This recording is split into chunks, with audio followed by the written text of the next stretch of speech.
All right, so your company, your HVAC company can show like a strong EBITDA, but if you're taking on debt, it could still, leave you cash poor or short on cash at the end of every month. And so if you have debt, then this video could be of interest to you.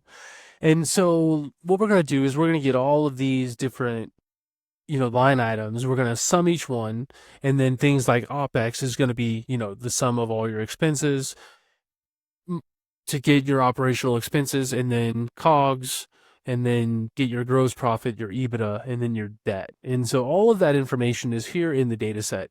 So you have a cash in and a cash out column. You have the different of, expenses as well as inflows. And then you have, cash in, cash out, and then also loan names as well. So what we're going to do is this file here, we have sort of everything. So I'm just going to copy this over. But if you want this file, there's a link in the description to download it, or just shoot me an email. But if you wanted to get this, you could take the unique. I'll just show you a quick formula. I'm still going to copy and paste, but I'll show you a way to do it. So you can do the unique function, and then just take the unique of the category. Click on category and press Control Shift down, and then you get a list of all of the different things that you're spending on. But just to save some time, because you got to add stuff in there, right? Because the summation of certain expenses is your OPEX. Then you need to calculate EBITDA. But let's just copy this and then just paste it. We'll just paste it right here. And then you want the month across, so January, and then you can just drag this all the way across to December. And let me maybe make this a little bit wider.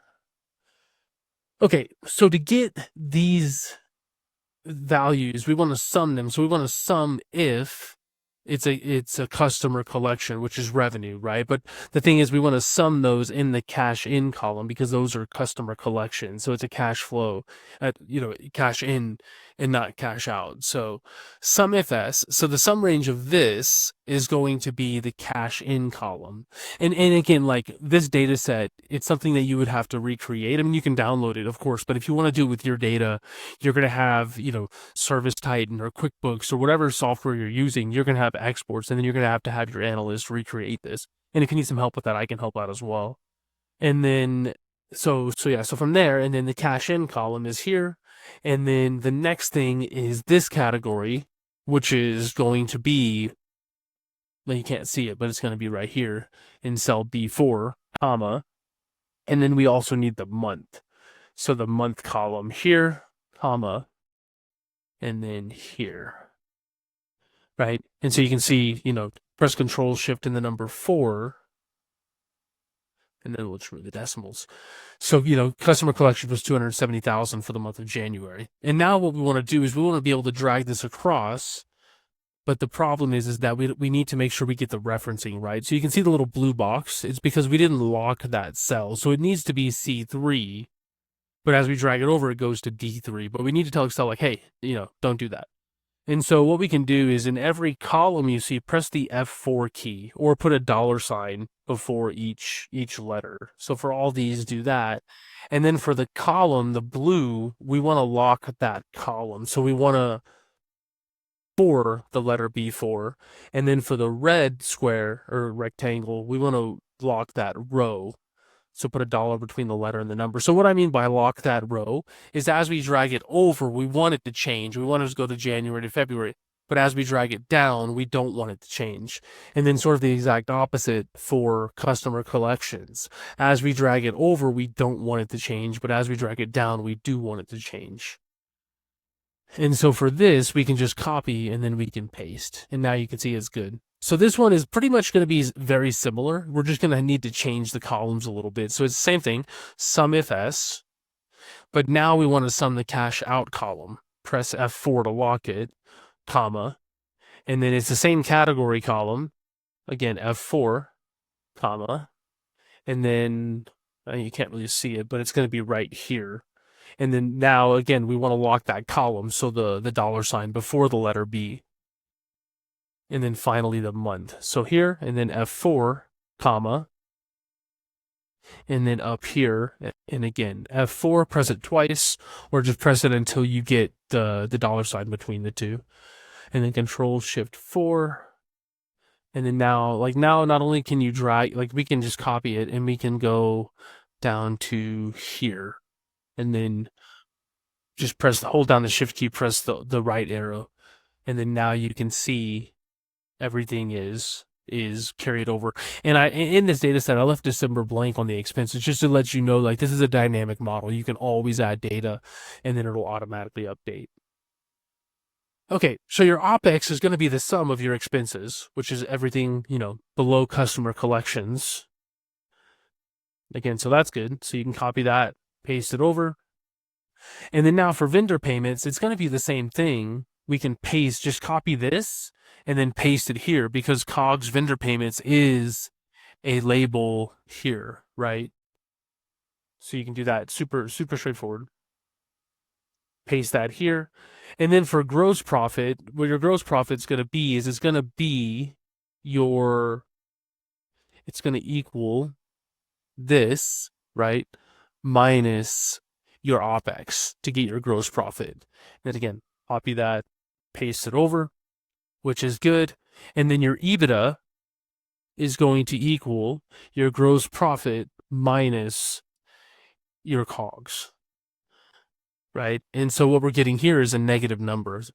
So for this month, you were making a profit, and so you can see in these other months you were. And in December, the reason why it's so high is because you haven't calculated, you haven't put in these payments, like end of year reconciliation and stuff like that. Okay, so the next thing is we need to do the same thing. We need to get the debt, principal, and interest. So you can just copy any of these up here, expenses, and again, because, right, so paste. And the reason we can do that is because, again, there's a debt, principal, and a debt interest column here, right? So the formula still works exactly the same. Okay, so total debt service is just this plus this. Again, copy, paste it over. And then finally, what you're going to have is your owner cash flow. So we can just call this owner cash flow after debt service. And it's going to be your EBITDA minus the sum of these two, right? And so we get that. Sorry, hold on. These two. Or you could just do equals, this minus this. But as we carry this over, you can see, right, you do have some positive months. So, I mean, this is just going to let you know, like, which makes perfect sense, right? Again, I created this with the clients in mind. And so, like, it makes sense that your summer months, I mean, at least here in Texas, your summer months, you're making more money than other months. Okay, so now we have all that done. The next thing we want to do is just create two simple charts. One is just your straight up cash flow, right, after debt service. So all you have to do is you can highlight this, hold down the control key, and then highlight this, and then go to insert. You could do recommended, and then you can see it's just this first chart here, which is good. And then if you want to change the color, you can do it that way. And then you can just sort of stretch it out here if you'd like.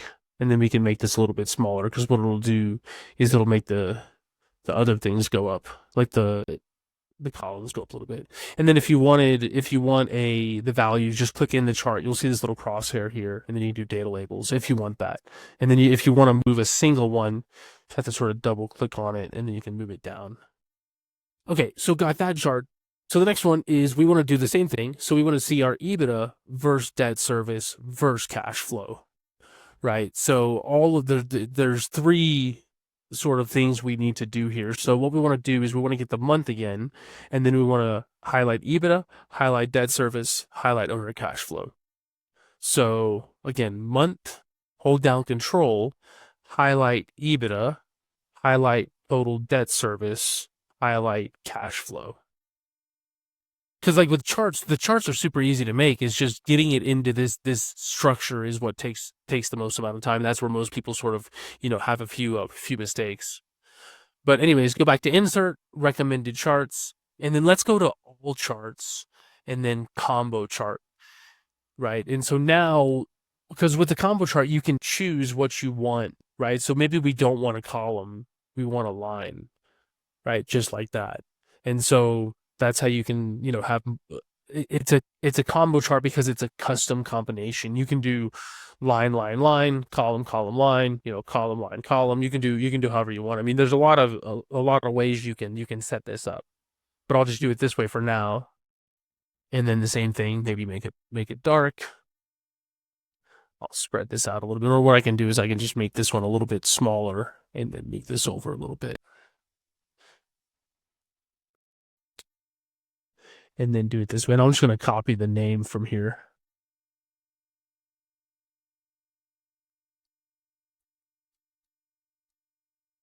And then, yeah, I'll make it, let me make this a little bit smaller just so it fits on one line. Yeah.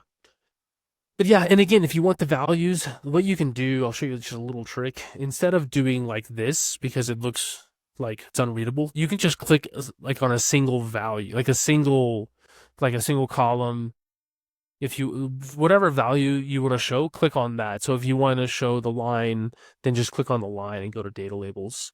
And again, it's still pretty noisy. I mean, but what you can do is just maybe like move them around if you want. But anyways, that's all I got for this one. So this is how you sort of calculate your EBITDA. Again, these data sets, like I created them, but you'll be able to recreate them from your QuickBooks export, whatever accounting software you're using, whatever software you're using for your HVAC company. I'm sure you're using like some SaaS software. Again, Service Titan is the main one, but whatever you're using, there's going to be an export. And if you need help cleaning up that export to get in this format, just let me know. I mean, we can hop on a call. There's a link in the description to set up a time to chat. And again, if you want this file, also linked in the description, or shoot me an email. If you shoot me an email, questions@databoards.io, just make sure to add the video title, just so I know which file to send your way. But anyways, that's all I got for this one, and I'll see you in the future videos.